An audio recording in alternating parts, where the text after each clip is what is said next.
Professor, daí eu vou apresentar o senhor. Eu acho que a gente já pode ir começando e logo, se for entrar mais alguém, já vai entrando por agora. Beleza, sem problemas. Então, boa noite a todos. Gostaríamos de agradecer a presença de todos vocês para mais uma palestra do JetPoa. Lembrando que os microfones e câmeras deverão permanecer desligados e as perguntas podem ser feitas no chat durante a palestra. E ao final vamos repassar para o palestrante. Ao final da palestra, vamos enviar o link de presença no chat e todos devem responder para a emissão de certificado. Hoje a palestra será sobre processamento de produtos curados, processo, mercado e desafios. E será ministrada pelo professor Douglas Roberto Guimarães, formado em Engenharia de Alimentos pela Universidade Federal de Lavras. Possui mestrado e doutorado em Ciências dos Alimentos, também pelo UFLA, e pós-doutorado pelo CNPq e pelo UFLA. Atualmente é professor assistente do Centro Universitário Presidente Tancredo de Almeida Neves, na cidade de São João del Rei, e possui experiência na área de ciência e tecnologia dos alimentos, com ênfase na área de produtos de origem animal. E agora eu passo a palavra para o professor Douglas iniciar a palestra. Obrigado. Primeiramente, boa noite, né, pessoal? Obrigado ao Núcleo pelo convite, em nome aí do Rodolfo. É sempre bom a gente poder estar trocando, né, conhecimento, um pouquinho, né, do que a gente estuda, e sobre assuntos que, de certa forma, são relevantes aí na atualidade, né, já que a gente vai falar um pouquinho de mercado. Então, é necessário, né, que a gente sempre esteja, né, se atualizando, porque, como eu acabei de falar, se a gente vai falar de mercado, mercado pensando em consumidor, consumidor ele sempre está mudando a ideia, né, e aí a indústria como um todo ela vai ter que acompanhar isso, né, então ela tem que tentar acompanhar essas exigências e o que vai sendo feito aí no mercado. Como é um assunto muito extenso, na verdade, né? Se a gente for dividir aí ele, eu já vou compartilhar com vocês aí. Ah, ela sumiu. Pera, né, ela voltou.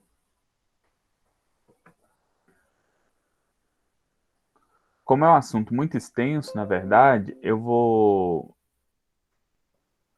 falar de uma forma um pouco mais simples, né? Até porque a gente não aprofundar muito e aí não ficar uma coisa muito chata, digamos assim.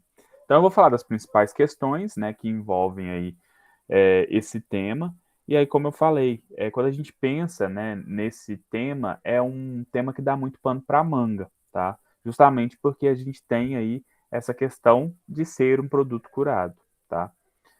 Antes de eu começar, né, para quem não conhece esse site, eu quero que vocês entrem aí, tá? Eu vou descompartilhar aqui, aí eu gero o QR Code também.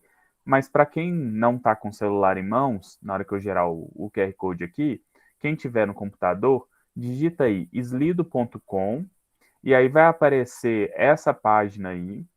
E aí, aqui nesse Enter Code, para vocês colocarem um código nessa área aqui. E aí, esse código aqui, 6372, hashtag 637242. Ou eu vou descompartilhar aqui. Epa. E aí, agora deixa eu compartilhar outra tela.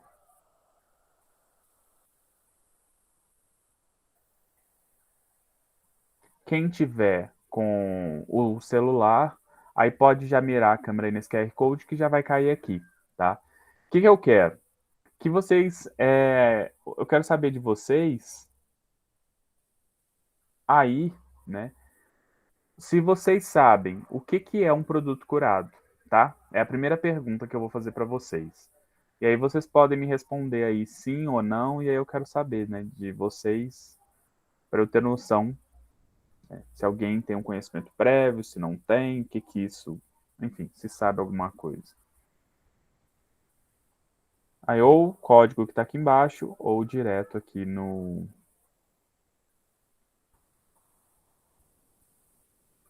site. Vou dar uns minutinhos aí.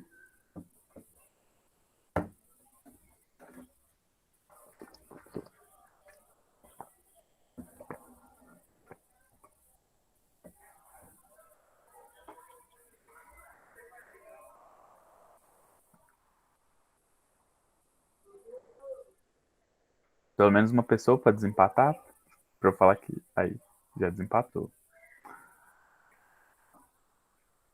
Ixi, empatou de novo.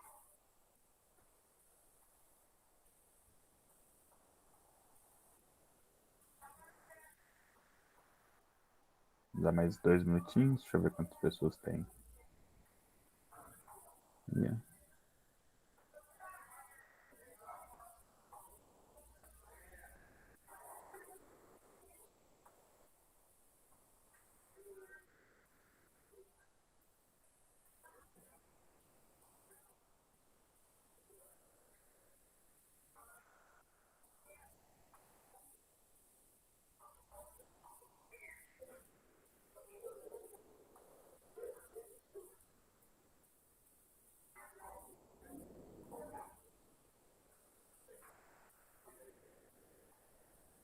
Vou esperar. Mais um, pelo menos, para desempatar. E aí eu encerro, só para eu ter uma noção.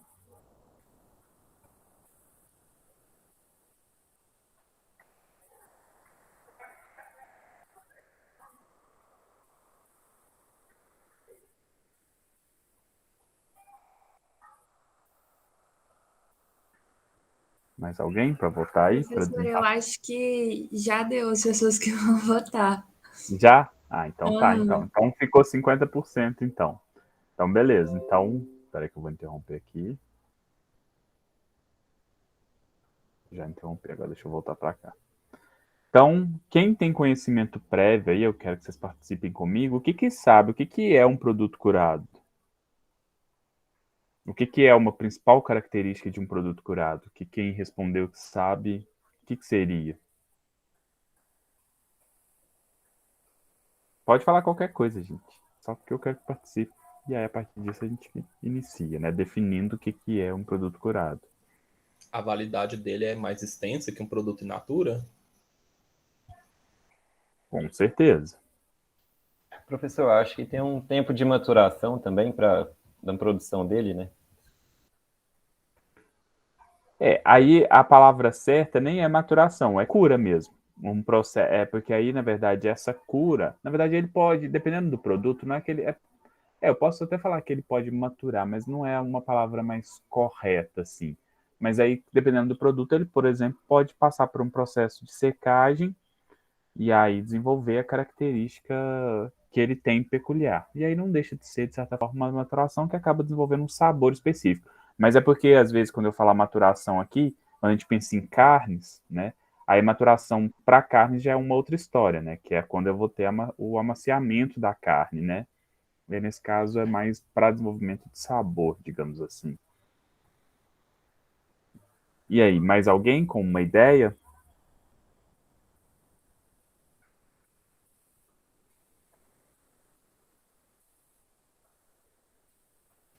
Aí, professor, Olha, também.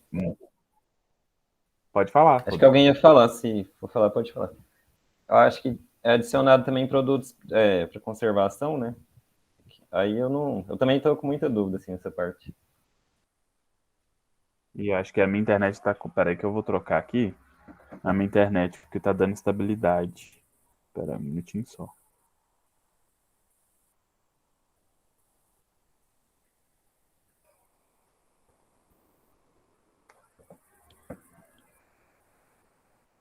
Peraí.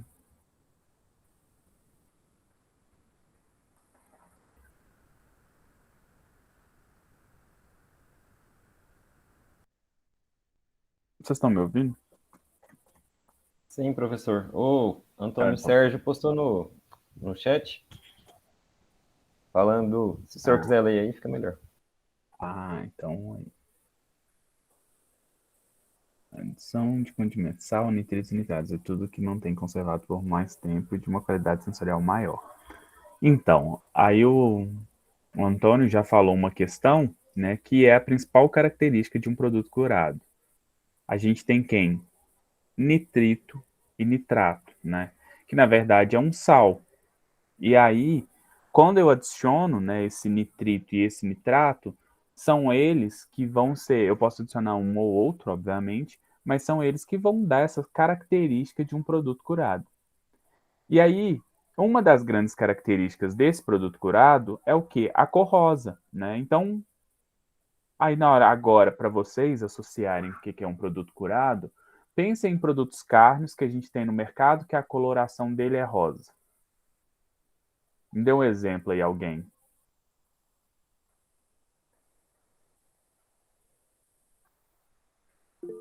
Presunto, clássico, né? O presunto é o clássico dos clássicos de produtos curados que a gente tem, né? Que é justamente um produto rosa. Assim como o presunto, eu vou ter quem? A mortadela, eu vou ter a salsicha, eu vou ter o bacon, eu vou ter o salaminho, posso ter linguiça, eu tenho calabresa, né? Então, todos os produtos, como uma característica peculiar deles, é o que? A cor rosa, né? Então, o nitrito e o nitrato são os responsáveis por essa coloração rosa. Eu vou voltar a compartilhar aqui. Não...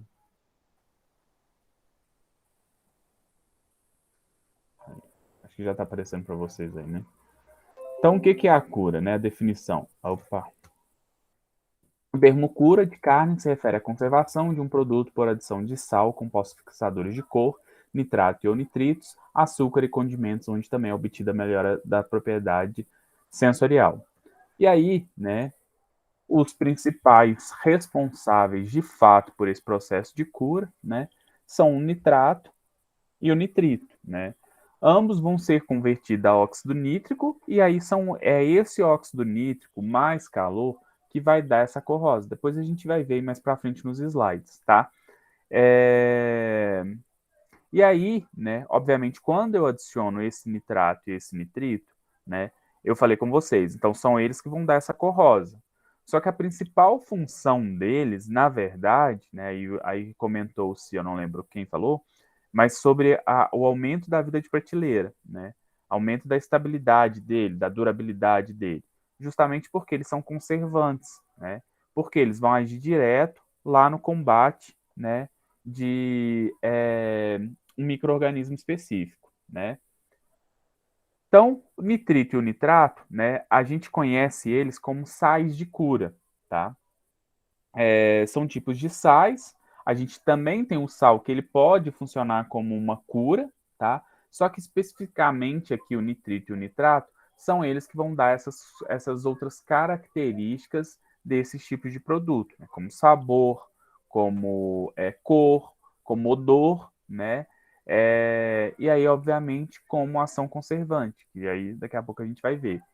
O nitrito, né, o NO2 aí, ele é o agente ativo, tá? E o nitrato, que é o NO3, ele é convertido a nitrito, tá? E aí, por bactérias nitrato redutoras que estão ali presentes no meu meio, naturalmente, ali na carne, tá? E aí, o residual dele é 30 miligramas por quilo, tá? Ou 150 ppm ou 300 ppm, partícula por milhão. Na legislação brasileira, é isso que vai ter que ter. Então, eu tenho que ter 150 ppm residual de nitrito, tá? Ou 300 ppm ou miligramas por quilo residual de nitrato no meu produto, tá? Então, é o máximo que eu posso ter residual. Por que a gente fala residual, gente? Porque quando eu vou colocar, e aí vai naquilo que o Rodolfo falou, né, da maturação entre aspas aqui, quando a gente fala do processo de cura, parcialmente esse nitrito ou esse nitrato, ele vai ser consumido. Então, o que a indústria faz? Ela vai lá e adiciona mais, porque nesse processo de cura há consumo, para eu chegar nesse residual aí que eu tenho, tá? De 150 ou 300. E, obviamente, como eu falei, no processo de cura mesmo, aqui a gente não vai entrar em detalhes dele, mas essas bactérias, elas vão fazendo com que reduza-se até óxido nítrico, que seria o NO, tá? E aí é ele, combinado com calor, que vai dar a característica lá da cor rosa. Mas como eu falei com vocês, né, quando a gente pensa na principal ação, né, desse nitrito e esse nitrato, é que justamente o efeito antibacteriano, tá? E aí para combater quem? O Clostridium botulino, tá? Quando a gente pensa em micro-organismo resistente e específico, né, principalmente na área de carnes, a gente pensa nesse cara aí, nesse Clostridium botulinum, que na verdade é uma bactéria, né? E aí é uma bactéria que pode formar esporos, que ela vai crescer em pH mais baixo, então ela pode ter uma atividade até 4,5, tá? Ela resiste a altas temperaturas, então é um micro-organismo enjoado, tá? E aí se tem o nitrato e o nitrito para adição, né, em carnes, para fazer esses tipos de produtos, justamente porque eu tenho um meio mais propício ao desenvolvimento dessas bactérias. E aí, né, quando a gente pensa nessas bactérias, a gente tem a possibilidade, se você consumir um produto contaminado, né, pelo Clostridium botulino, a gente pode, você pode levar à morte, tá? Isso daqui, né, eu comento com os meus alunos sempre, foi de 2020 que aconteceu. Não sei se vocês viram, né? Mas esse casal aí, lá na Rússia, eles consumiram, nesse caso deles, era chucrute, tá? Que aí você faz com o repolho, e aí não fizeram o processo de esterilização direito, na verdade a avó, né, do rapaz fez, e aí o que aconteceu? Ela não fez o processo de esterilização, e aí o clostrídio estava lá.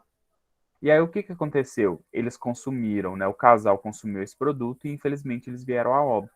E aí as crianças, né, ficaram com eles ali durante 3 dias e na verdade só foi se perceber que eles tinham morrido quando a irmã do cara foi lá e aí viu que eles já tinham ido a óbito. Por quê? Consumiram o Clostridium botulino, né, a toxina dele. O Clostridium botulino, né, acho que a maioria já deve ter ouvido falar, que aí a gente pensa logo lá no Botox, né? Que é o processo lá estético, né? E aí dentro de alimentos, não necessariamente só em carnes, mas de alimentos em geral, né? Se ele tiver presente, ele vai provocar a morte, né? Aí, dependendo da quantidade de consumo que você tiver, né? Então aí a grande preocupação que se tem em colocar nitrato e nitrito, né, é justamente para combater esse Clostridium botulino, tá?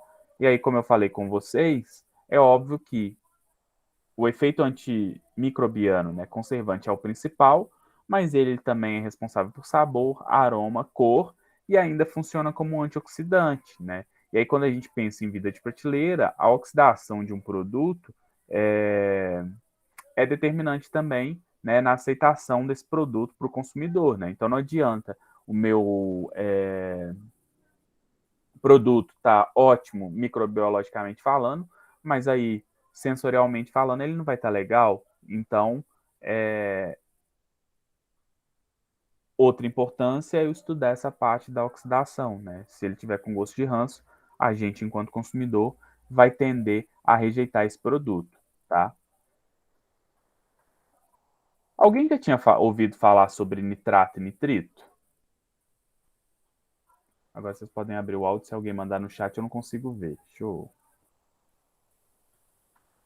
Professor, se alguém mandar no chat, eu leio. Ah, então tá ótimo, então. Então, perfeito. Então eu vou voltar a compartilhar, então.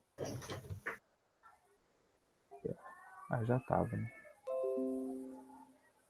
Alguém já tinha ouvido falar de nitrato e nitrito?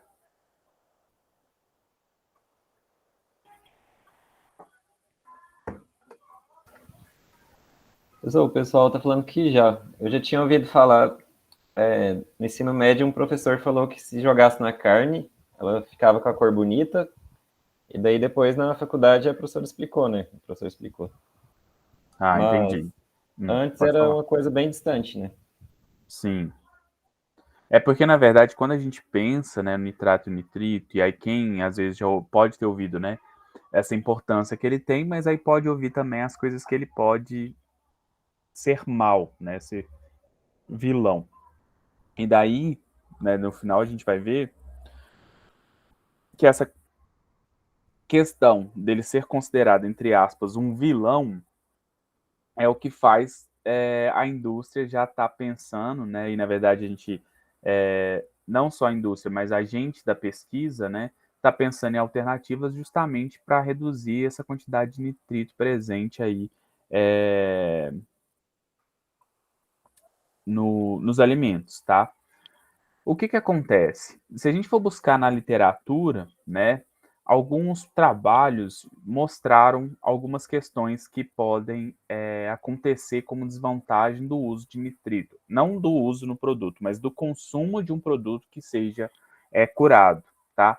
E aí, né, uma das questões é que níveis acima aí de 300 miligramas por quilo de peso corporal pode ser tóxico, né? E aí levar à morte da pessoa por falta de oxigênio. O que acontece? Para eu consumir 300 miligramas, aí vem os contrapontos, tá? 300 miligramas por quilo de peso corporal. Aqui, gente, é 300 miligramas do nitrito, ou nitrato direto.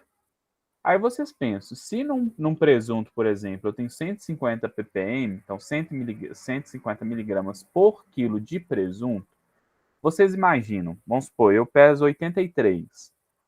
Aí você calcula 83 vezes 300, né, que é 300 miligramas por quilo, e aí disso vocês multiplicam novamente por 150 miligramas por quilo de presunto. No final das contas, vocês imaginam que uma pessoa, para morrer, né, com o consumo de nitrito, né, no produto, ela não vai morrer pelo consumo do nitrito em si, mas ela vai morrer de tanto comer presunto de uma vez só, né? Então, ou seja, a possibilidade disso, ela vai ficando muito distante, né? Se a gente pensar que a gente teria que comer isso de uma vez só. Então, já vai de desencontro, né? Quando a gente para pensar, para fazer essa conta simples, tá? Então, ou seja, aí já se deixa aí o contraponto, né? Que para eu poder consumir, né, esses 300 miligramas por quilo de peso corporal, eu vou ter que morrer de comer presunto, tá? Presuntado, enfim, mortadela. Outra questão, né, é que se fala aí da metemoglobinemia, tá? Que é a quantidade de hemoglobina não oxigenada, tá? Que vai levar à falta de oxigênio no sangue, tá? Em outros órgãos e tecidos do corpo. É raro isso pode acontecer, né? Que aí não sei se vocês já ouviram, né? Em bebês, tá? Aí por isso que em bebês não é recomendado o consumo desses produtos curados, tá? Que chama-se doença do bebê azul, tá? E a outra grande questão é a formação dessas N-nitrosaminas aí, tá? Essas N-nitrosaminas, elas são formadas durante essa conversão lá do óxido do nitrito, né, ao óxido nítrico. Quando eu tenho um pH, né, próximo ao ácido e uma temperatura aí a 130 graus Celsius. Então eu preciso de uma condição para que essas N-nitrosaminas sejam formadas. E essas N-nitrosaminas, quando formadas, aí alguns trabalhos mostraram que ela pode ser cancerígena, tá? Então, a grande questão, quando a gente pensa em uso de nitrito, em consumo de nitrito, então, em consumo de produto curado, é a possibilidade da formação dessas N-nitrosaminas durante o processo de cura, tá? Mas para que elas sejam formadas, elas precisam de condições favoráveis, tá? Então, lá no processo de conversão do nitrito ou do nitrato para óxido nítrico, é que elas podem ser formadas quando eu tenho esse pH ácido, quando eu tenho uma temperatura acima de 130 graus Celsius.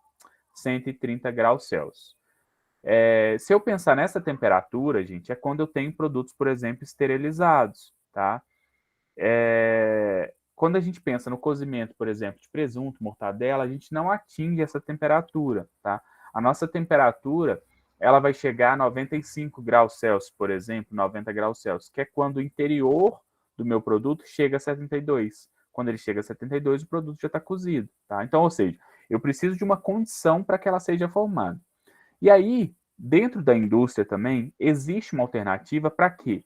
Para fazer com que o processo de cura ele aconteça de uma forma mais rápida. E aí evite a formação dessas N-nitrosaminas, que está lá para frente, mas eu vou falar com ele depois dele, que é a utilização do ácido ascórbico, tá? Que ele é um aditivo natural que a gente utiliza como acelerador de cura, tá? Mas aí eu falo dele ali na frente de novo. O que acontece, gente? Eu falei com vocês, né? A gente viu que é importante para a conservação, só que a grande característica visual, né, sensorial desses produtos curados é justamente o quê? A cor. E aí, como que essa cor é gerada? Aqui, gente, a gente tem esse anel aí de química e essas ligações químicas, a gente chama de um complexo de mioglobina, tá? E aí essa estruturação dentro ali da carne, conforme ela vai mudando, né? Então, por exemplo, aqui vocês podem ver que tem um Fe aí, que é um ferro no meio, tá? A gente tem globina aí, que é a proteína. A gente tem um O2, um H2O aí embaixo aí. Ou seja, esse H2O, o estado dessa proteína, então dessa globina, o estado do ferro, ele pode estar oxidado ou reduzido. E aí, né, esse anel, de certa forma, ele está intacto. Todas essas 4 questões, então, uma mudança nesses 4 quesitos, muda a minha cor da minha carne. Então, por exemplo, né, por que eu pego uma carne a vácuo e aí, quando eu corto ela, ela vai ficar, eu deixo ela oxigenar. O que aconteceu? O meu ferro mudou de estado, o meu sexto ligante lá no lugar dessa água que tem aí embaixo vira um oxigênio, e aí, consequentemente, isso muda a cor da minha carne, tá? Quando eu adiciono o nitrito, o que vai acontecer? Eu tenho, nesse sexto ligante aqui, então, nesse H2O, eu vou ter o quê? Um NO.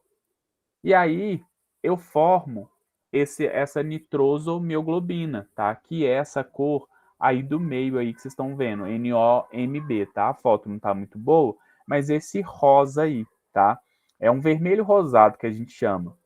Então, o que acontece? Eu oxido meu ferro, então ele passa de +2 para +3, e aí eu tenho uma mudança nesse sexto ligante.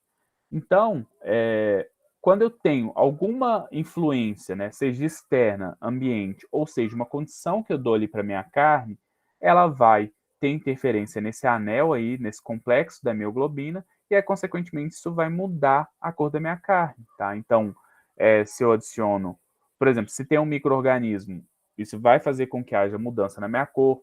Como eu falei com vocês, quando eu oxigênio, aí eu vou formar esse último pigmento aí que vocês estão vendo na foto aí, o O2MB, não está muito bom, mas é a oximioglobina, que é o vermelho característico de uma carne, tá? Então, ou seja, qualquer ação que eu dou de um meio externo ou de alguma condição que eu adicionei, nesse caso eu adicionei o nitrito, né? Eu adicionei um aditivo. Eu mudo essa conformação, esse complexo, e aí, consequentemente, vai mudar minha cor. Tá? Então, com o NO2, né, com o nitrito, convertido a óxido nítrico, eu formo a nitrosomioglobina, tá? Que é o vermelho rosado. Se vocês observarem, tem produtos que a gente não vai cozinhar. Por exemplo, o presunto Parma, sabe? Ou o presunto espanhol. O que eles fazem? Não é um produto cozido, né? Ele é curado e seco. E aí a cor dele não é o rosinha do presunto, até o próprio salaminho mesmo. O salaminho que não é defumado, que não vai ser cozido, vocês podem ver que ele não é um rosa, um rosinha do presunto, mas ele é rosado, justamente porque eu tive adição do nitrito, aí mudou lá o meu sexto ligante, e eu levei a formação desse nitroso, nessa nitrosomioglobina, tá? Quando eu adiciono, então aqui, gente, nesse slide aí dá para a gente ver. Aqui, nessa primeira foto aí da esquerda, eu tenho aí o exemplo de um presunto cru, tá? Que justamente, né, ele foi curado e aí depois ele foi seco, tá? Então eu deixo ele ali num ambiente controlado, com umidade e temperatura, e aí ele vai ser seco, mas vai ficar esse vermelho rosado. Quando, no caso, por exemplo, no processamento de presunto, de mortadela, eu tenho aplicação de quê? De calor, porque eu vou cozinhar a minha amostra. E aí, quando eu emprego calor, eu mudo a pigmentação. Eu passo, né, desse nitroso homeoglobina para o nitroso hemocromo. E aí é o nome do pigmento formado, né, ali no meu presunto, que dá essa cor rosa, tá? Então essa cor rosa é justamente porque eu tenho a combinação, então, de um nitrito, né, ou nitrato que foi adicionado, que foi convertido a óxido nítrico, mais o calor. e aí forma esse rosa, né, característico desses produtos curados, chamado aí de nitroso ou hemocromo, beleza? E aí, como eu falei com vocês, né, para ajudar, né, no processo de cura, eu tenho aqui a adição do ácido ascórbico, tá? Que é um antioxidante, mas a principal função dele num produto curado é justamente acelerar o processo de cura, consequentemente diminuir a formação de N-nitrosaminas, tá? Então a indústria já utiliza essa alternativa, se vocês forem olhar nas formulações, que eu tenho um ácido ascórbico. E aí, se vocês perguntarem assim, e legislação? Para o ácido ascórbico, não tem legislação específica para ele, justamente porque é um antioxidante natural, né? É um aditivo natural. Para quem não lembra do ácido ascórbico, é a vitamina C, tá? Então, não existe um limite específico para a sua utilização. Porém, o excesso dele, assim como o nitrito, pode fazer com que o produto fique verde, tá? E aí perca as características ali do rosado que a gente quer para esses tipos de produto, tá? Então, tem-se um limiar, tá, que se utiliza, não pensando em legislação, mas pensando na questão sensorial que ele pode desenvolver ali no produto, tá certo? Então, basicamente, gente, é isso, tá? Então, definindo o que é um produto curado, é eu adicionar nitrato ou nitrito, mais calor, eu formo o pigmento lá do nitroso hemocromo, que é essa cor característica, tá? Então, é a grande questão, a grande característica. Mas a importância que o nitrito e o nitrato têm é principalmente uma ação conservante, né? Para combater o Clostridium botulino, tá certo?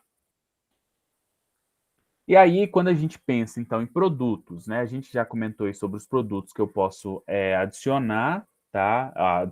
Que tem-se adição de nitrito, então a gente, né, falou da mortadela, tem o bacon, tem linguiças, tem o presunto, apresuntado, a gente tem o salaminho, a gente tem presunto cru, tá? A gente tem uma infinita gama de produtos que a gente pode adicionar produtos carnes que a gente pode adicionar o nitrato e o nitrito. Eu escolhi dois, tá? Que são, na minha opinião, assim, dois grandes representantes do mercado de produtos curados, né? Que é quem? O bacon, tá?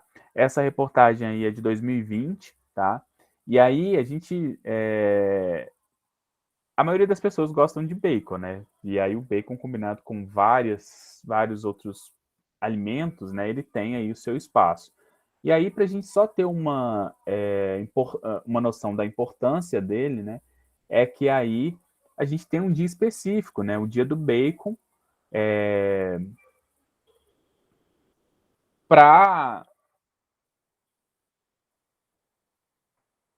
para a gente ter a noção da importância que ele tem dentro da economia, né? E justamente aí vocês, né, que são mais da área do que eu, que conhecem mais, o que acontece?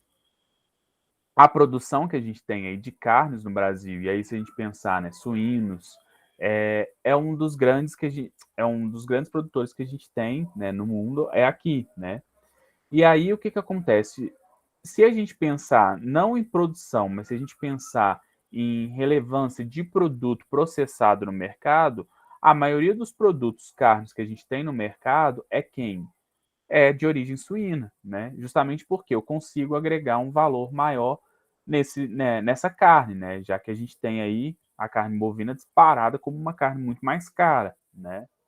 E aí é uma forma de quê? De eu agregar valor ao meu produto, fazendo o processamento dele.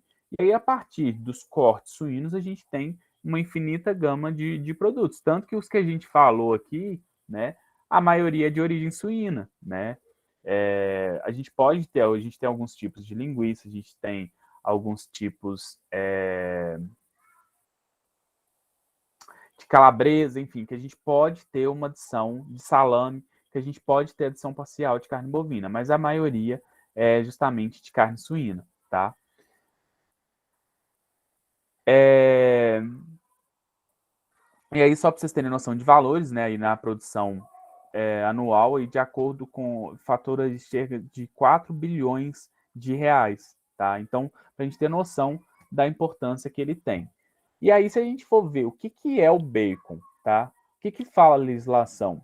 Então, bacon é um produto carne industrializado, obtido do corte da parede torácico abdominal dos suínos, que vai do externo ao pubis, com ou sem costela, com ou sem pele, adicionados de ingredientes e submetido ao processo térmico adequado de cura e salga como defumação. Então, aqui, ó, cura. Obrigatoriamente é um produto que é curado, tá? Então, é uma das grandes características que o bacon tem, é justamente eu ter a adição do nitrito e do nitrato. E aí, especificamente, o bacon também, obrigatoriamente, ele tem que ser defumado, tá? É uma outra peculiaridade que esse produto tem. E aí, se a gente pensar no processamento do bacon, então aqui, ó, o bacon, ó, tá, eu não sei se vocês conseguem ver o meu mouse, mas aí tá bem marcadinho aí, né? É o número 1, tá? Então, Conseguimos, professor. consegue? Então ótimo. Então, o bacon é extraído justamente da barriga aí do animal, tá? Então, como que a gente faz o processamento do bacon? Então, se faz o corte, né? Se faz a desosse, e aí, como ali na legislação, posso ter osso ou não, comumente a gente não tem osso, né? O que vai acontecer? Eu vou preparar a minha solução, tá?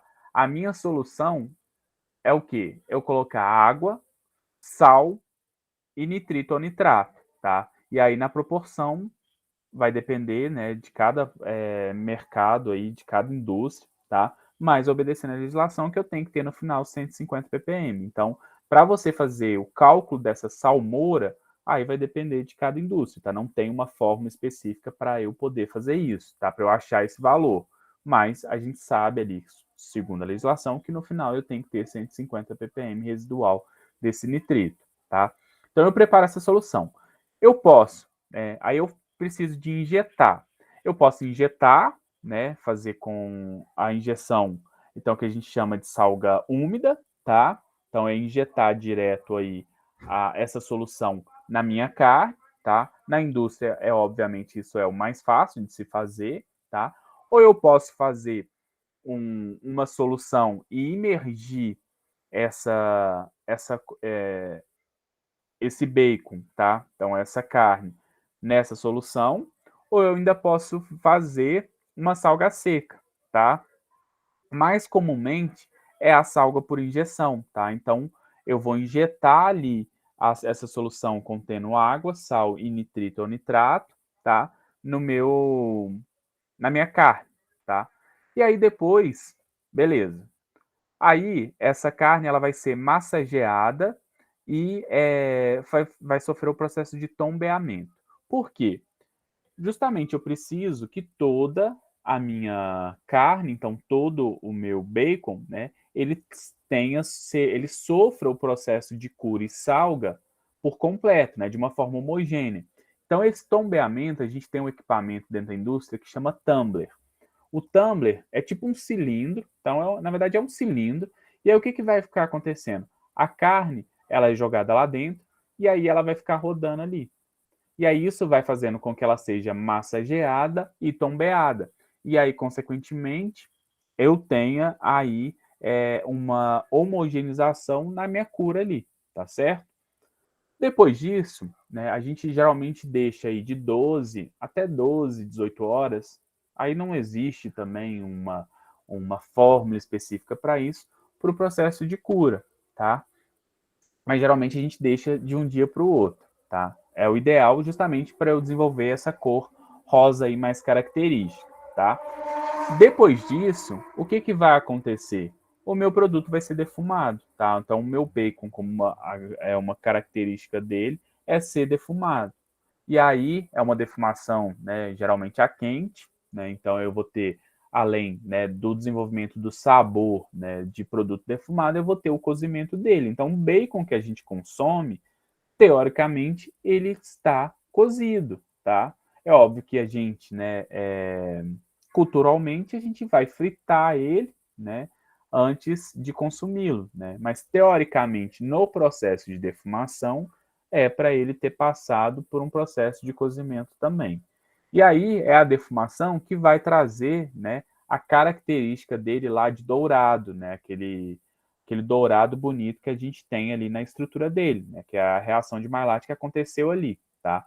Depois que ele é defumado, ele vai ser resfriado, embalado, né, e aí é expedido aí para o mercado, tá? Para ser consumido. Ou seja, dentre os produtos que a gente tem, os produtos carnes que a gente tem, é um dos produtos, dos processos mais simples, tá? Que a gente tem e a gente consegue aumentar aí, agregar valor de mercado a esse corte de carne, tá certo? E aí agora eu vou passar o vídeo para vocês. Vou interromper. Opa. Vou passar novamente a...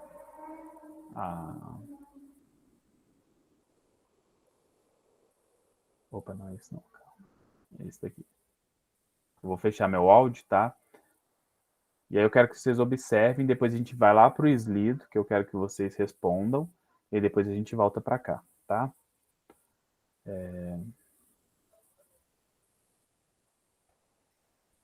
Peraí.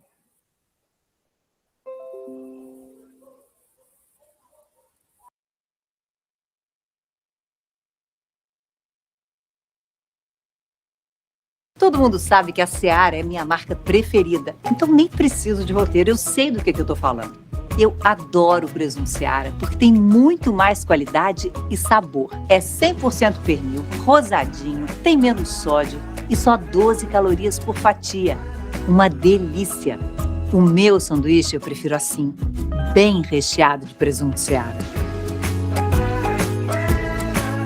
Presunto Seara. A qualidade vai te surpreender. Todo mundo sabe que a Seara... O que eu tô falando? Eu adoro. Agora eu quero que vocês voltem, eu vou compartilhar de novo o Slido, e aí eu vou passar para uma próxima pergunta, e aí eu quero que vocês me respondam. Tem alguma coisa de errado nessa propaganda? E eu quero que vocês me respondam. Sim, não, não sei, não prestei atenção.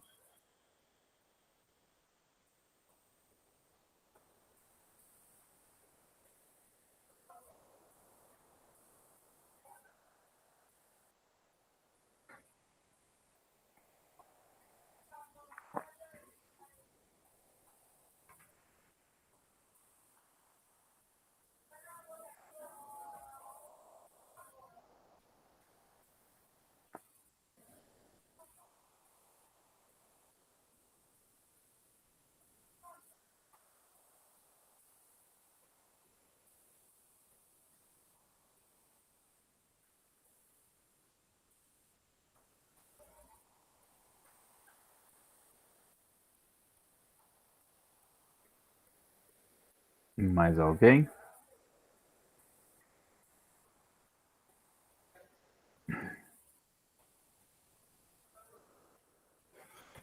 Bom, quem respondeu sim, o que acha que está de errado? Acho que é a propaganda do menos sódio, professor. Você acha que é menos sódio? Tá bom. Mais alguém? Quem respondeu sim? Mas quem respondeu sim, o que acha?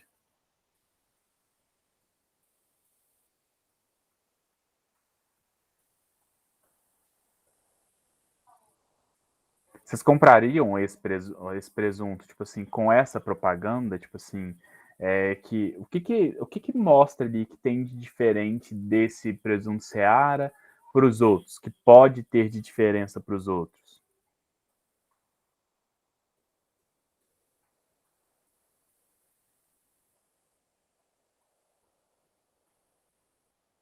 A redução de sódio pode ser uma grande questão, né? Mas vocês se atentaram a uma outra coisa? Sensorial. Valeu ter menos calorias. Pode ser que até tenha menos. Pode ser reduzido. Mas ela colocou ali, ó. Eu vou passar de novo. Ah, eu tirei daqui. Mas ela fala ali: o presunto Seara é 100% pernil. Vocês acham que as outras empresas, que o presunto deles não seria 100% pernil?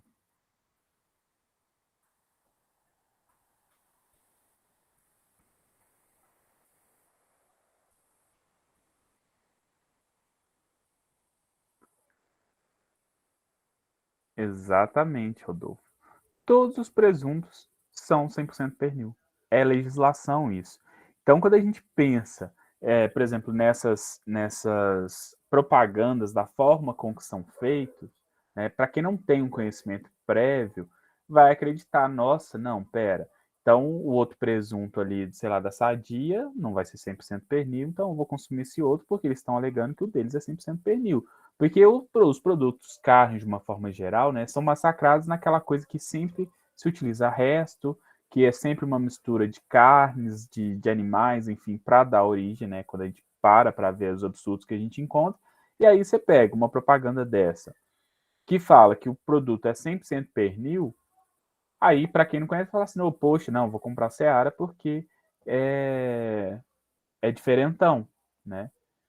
E aí, na verdade, vou voltar a compartilhar. Se a gente for lá na legislação,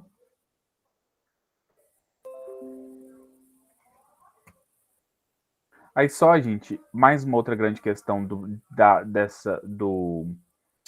mercado, tá? Ó, se a gente observar aí, ó, o que fala nessa reportagem também de 2020, na verdade de 2019. 70% do consumo de carne suína no Brasil é na forma de carnes processadas, como presunto e linguiça, tá?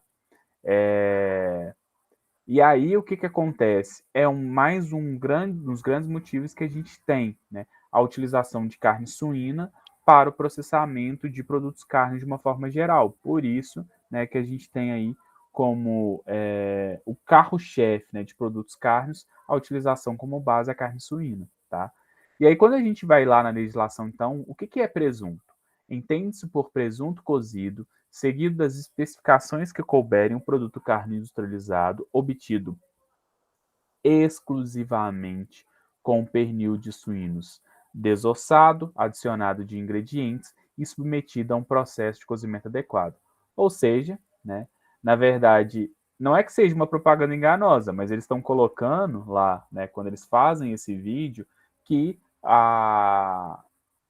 o produto deles tem as outras questões, né, da redução de sal, enfim, menos calorias, e aí uma coisa puxa a outra, mas que uma das grandes questões que eles levantam é que justamente o presunto deles é 100% pernil, quando na verdade, pela legislação, todos têm que ser 100% pernil, tá? Então a forma, eu acho essa propaganda interessante a gente colocar aqui, que a forma com que se coloque e aí as pessoas não têm um conhecimento prévio, elas vão cair nessa questão de achar que o produto é super diferente por causa dessa condição aí, tá? Não estou falando lá da redução, né, de sal. E quando a gente pensa no processamento do presunto, também é um produto simples, né? Eu vou ter a minha matéria-prima, né? Então aí eu vou ter o meu pernil suíno desossado, tá? Aí ele vai passar por um processo de salmouragem, aonde eu tenho aí então a adição de sal, tá? Essa homogeneização, né? Eu uso equipamentos específicos, então homogeneizadores, agitadores, para ficar a minha carne sendo misturada. Aí eu tenho a adição, né, dos sais de cura, então eu tenho a adição de nitrito e nitrato. É óbvio que aí outros ingredientes eu posso adicionar, tá? Por exemplo, os condimentos que eu coloco para dar o sabor característico. E aí um condimento que é peculiar de presunto, apresuntado, gente, a gente tem um condimento Califórnia, tá? Nesse condimento Califórnia, a gente tem o cravo, tá? O cravo, não sei se vocês já sentiram ele, mas a partir de agora, quando vocês forem comer presunto apresuntado, percebam a presença dele ali, né? Geralmente se adiciona ele é colocado ali para dar sabor também no meu produto, tá? E aí eu tenho um processo de cura, tá? Depois que eu tenho o processo de cura, o que que acontece? O presunto, né, ele precisa de ser informado. Então, nesse caso, uma outra peculiaridade do presunto, diferentemente do apresuntado que vocês vão ver aí na frente, o presunto eu não uso a carne moída, tá? Eu uso pedaço. E aí, esse pedaço ele precisa de ser unido. Uma das formas de eu fazer isso, tá? É de eu colocar em forma, tá? Então ele vai ser informado e aí ele vai ser cozido nessa forma, tá? E aí a gente pode utilizar, por exemplo, fugiu o nome agora. Na hora que eu lembrar eu falo. A gente informa ele, tá? Então para ele ter aquele formato bonitinho, se a gente vê essas embalagens fechadas lá. Nesse caso do presunto, geralmente ele já é cozido na própria embalagem, que a gente chama de cooking, tá? O cooking out, o que que faz? A diferença é que eu vou embalar ele, e aí depois que eu embalar, depois que eu moldar ele, informar ele, eu vou ter que desembalar e aí desenformar e aí embalar. No caso do cozimento a vácuo, que é o mais comum, é o que a gente chama de cooking, que é quando eu coloco o meu produto já na embalagem, informo ele e aí eu faço cozimento. É um cozimento que a gente faz geralmente escalonado, tá? Até atingir a temperatura interna, tá? Então, no centro geométrico, ou seja, no meio mesmo do meu produto, a temperatura de 72 graus Celsius. Quando ele atinge essa temperatura, ele vai ser resfriado e aí, né, no caso, se ele já foi embalado, ele não vai precisar de processo de embalagem, mas se não for, aí eu tenho a utilização da embalagem, tá? O que é o apresuntado? O apresuntado, eu já tenho ali recortes ou cortes e recortes de massas musculares dos membros anteriores e posteriores de suínos, adicionados de ingredientes submetidos ao processo de cozimento adequado. No caso, por exemplo, do apresuntado, eu já posso utilizar a paleta, tá? Então, não necessariamente eu tenho só o presunto. E aí, nesse caso, para poder fabricar o apresuntado, eu faço geralmente com a carne moída, tá? E aí eu posso ter adição de mais ingredientes para o processo de produção, tá? E assim a gente pode descer nas classes. Se eu tiver o fiambre, por exemplo, ou lanche, tá? O fiambre a gente encontra em algumas regiões, eu não sei se no Goiás é fácil de encontrar, mas o fiambre ele vem enlatado. Vem tipo, entre aspas, sardinha, não sei se vocês, se não observarem, eu não sei se é muito comum, mas no norte, por exemplo, isso é bem comum da gente ter lá. Aqui eu já vi, mas é pouco também consumido. Aí ele vem embalado tipo aí, atum, enfim. E aí, o que tem de diferença nesse fiambre pro apresuntado e pro presunto? É que nesse caso eu posso adicionar CMS, né, que é a carne mecanicamente separada. Então, ou seja, eu posso substituir mais parcialmente, né, esses cortes carnes pela adição de CMS, tá? E aí é um tipo, entre aspas, é um primo distante, né, do presunto. Então, presunto eu só tenho pernil, no apresuntado eu tenho pernil e paleta, e aí no fiambre, no lanche, eu já posso ter adição de CMS. É lógico que eu tenho aí um limite que pode ser adicionado de CMS, tá? Obviamente isso deixa meu produto mais barato, tá? E aí também se permite a adição de mais ingredientes, por exemplo, fécula de mandioca, que é um tipo de aditivo que a gente chama de substância de enchimento, e aí ele vai ter função, né, de aumentar volume e contribuir para a textura do meu produto, tá? E aí, para a gente finalizar, quais que são os desafios do mercado, né? A gente tem o quê? Uma busca, né, por produtos o quê? Mais saudáveis, né, cada vez mais. E aí, entre essas questões, a gente utilizar aí recursos também que sejam mais sustentáveis, né? E aí, para isso, né, a indústria ela vem procurando, né, insumos e resíduos que sejam sustentáveis e, principalmente, o que tem, né? O consumidor, ele prima por produto saudável e até né, com fontes mais sustentáveis. E aí, quando a gente pensa em produtos de uma forma geral, de alimentos de forma geral, a gente tem esses vários segmentos que a gente pode ter. Como, por exemplo, falava lá, né, na propaganda a questão da redução de sódio, né? E aí é uma das grandes questões que a gente tem, né, em produtos carnes de uma forma geral, não só especificamente em produtos curados, que é justamente essa redução de sódio, a redução de gordura, né? Então, se a gente pegar aí vários produtos já vêm trabalhando com essa redução, várias empresas, e dentro dessas questões a gente tem a redução do nitrito, tá? Esse daí é um artigo, né, que a gente fez, que eu desenvolvi, né, no meu doutorado, uns artigos, e aí eu trabalhei com a redução de nitrito, tá? Mas para a gente poder reduzir nitrito, a gente tem que fazer o quê? A gente tem que usar uma tecnologia onde, nesse caso, eu usei uma tecnologia, mas eu tenho que usar uma alternativa onde eu consiga aí, fazer com que o Clostridium ele não se desenvolva, tá? E aí, no meu caso, eu usei a irradiação gama, tá? É uma, entre aspas, para a gente aqui no Brasil, ainda é uma nova tecnologia, né?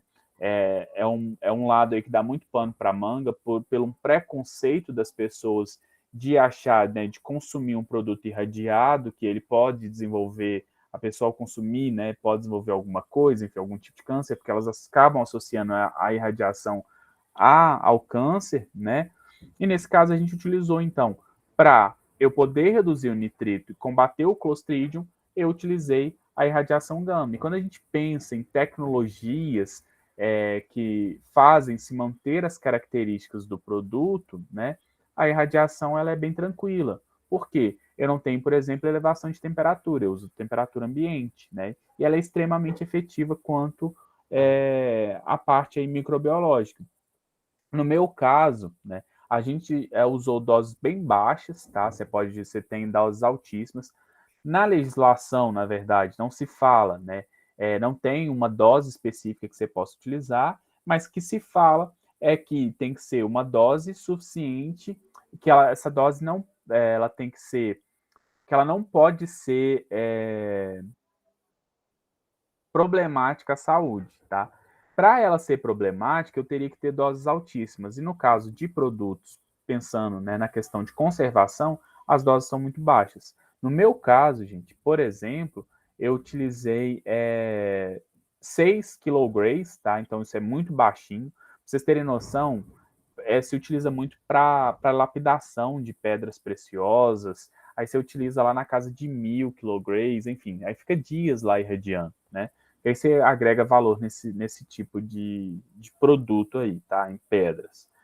No meu caso, eu utilizei até 6 kg e aí reduzi, né? Eu trabalhei com 0,50, 150 ppm de nitrito adicionado, não era o residual, depois a gente fez a contagem residual, tá? Então, ou seja, foram doses mais baixas.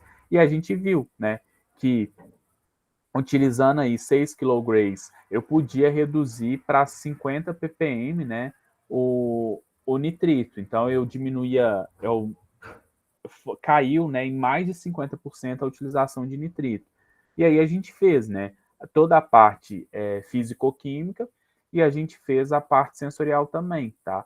Quando a gente tira nitrito, as pessoas elas tendem a rejeitar o meu produto. Por quê? Eu não vou ter a cor rosa, né? Então, ele, microbiologicamente falando, ele está ótimo. Mas, quando chega na hora da sensorial, as pessoas rejeitam porque o meu produto vai ficar acinzentado. Então, não se pode simplesmente tirar do nada o nitrito, também por essa questão sensorial, tá certo? Esse é outro trabalho que a gente fez. E aí, nesse caso aqui, no primeiro caso, eu trabalhei com o Clostridium botulino. Nesse segundo caso, eu trabalhei com a listéria. A listéria é um outro micro-organismo muito comum quando a gente pensa no produto processado. A gente hoje vai no mercado aí, a gente encontra esses produtos, né, por exemplo, presunto fatiado, né? Ao fatiar esse presunto, esse tipo de micro-organismo, né, a listéria, ela pode se desenvolver ali. Então a gente também testou, né, o que a gente chama aí de ready to eat, né, que é o pronto para o consumo, para ver qual que seria a ação da irradiação, né, pós-processamento, como efeito nesses micro-organismos.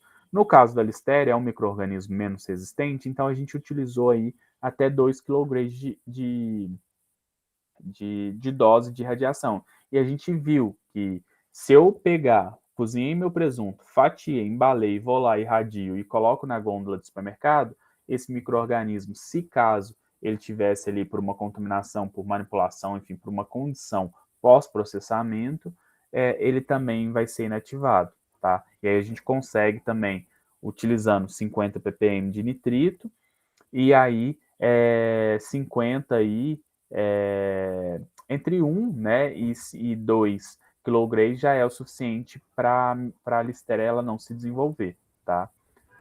E a gente tem aí, por fim, uma outra grande questão, né, que é a utilização de são produtos ditos, né, naturais. Então, esse bacon, por exemplo, curado feito natural.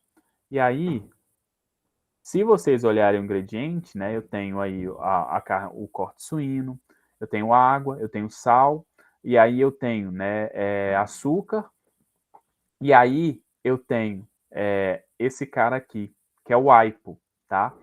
Esse aipo é utilizado, ele é uma fonte natural. E vocês podem ver que é um produto que está curado. Como que eu venho aqui, ó, não nitrito ou nitrato adicionado. Mas como é que ele vai ficar rosa? Como é que ele vai ficar, ter segurança microbiologicamente falando? Com o aipo, tá? O aipo em pó que eles foram adicionados. E aí esse aipo tem o quê? Nitrito e nitrato na sua composição.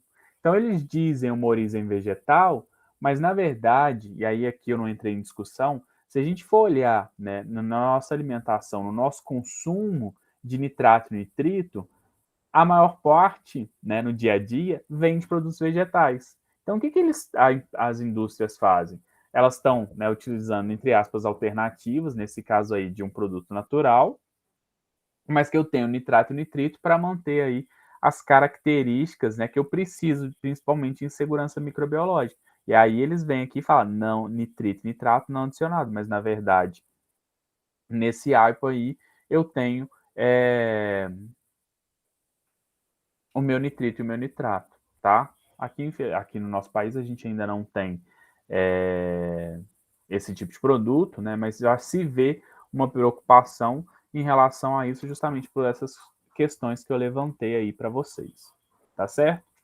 Era isso que eu tinha para falar com vocês, né? E aí qualquer dúvida, qualquer questão, eu estou à disposição.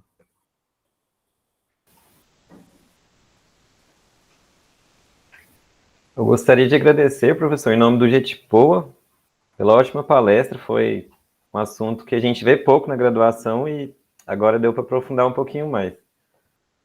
Se alguém tiver dúvida, pode mandar no chat. O professor vai responder agora. Professor, enquanto se alguém for mandar, eu tenho uma que eu separei aqui. Deixa eu achar aqui.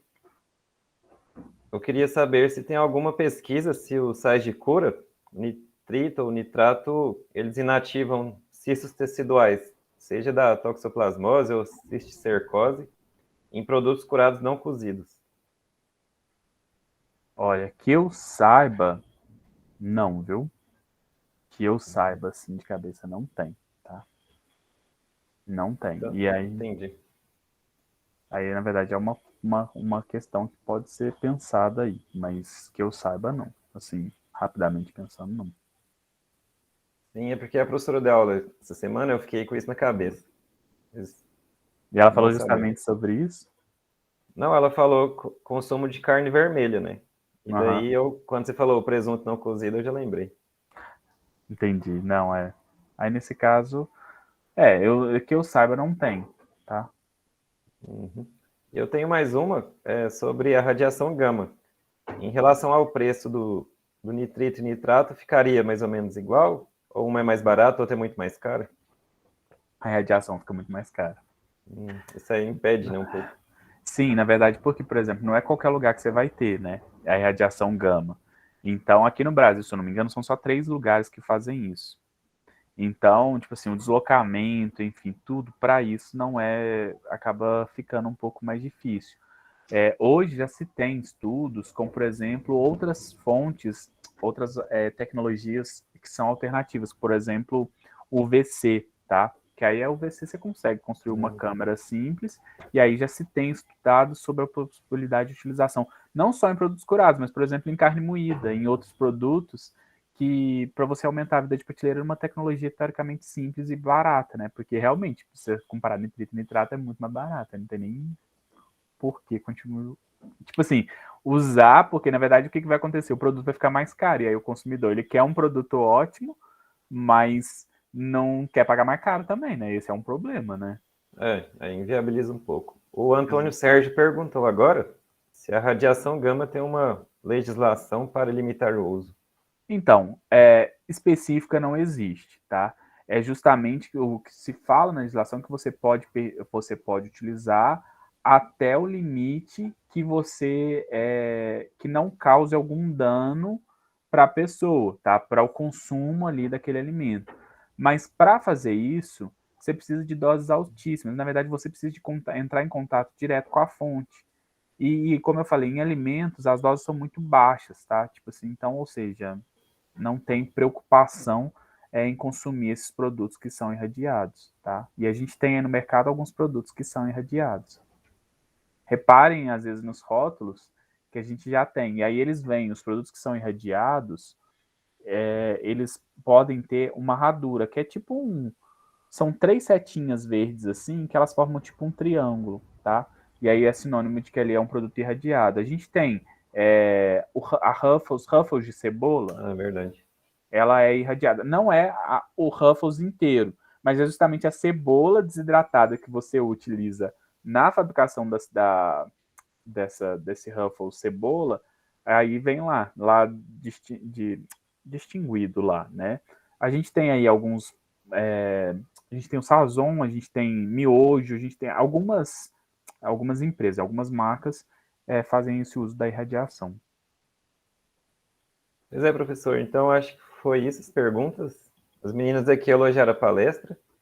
E obrigado novamente pelo conhecimento passado e pela disponibilidade, que foi bem em cima da hora, em nome do JETPOA, e a gente agradece também a todos os alunos que foram presentes.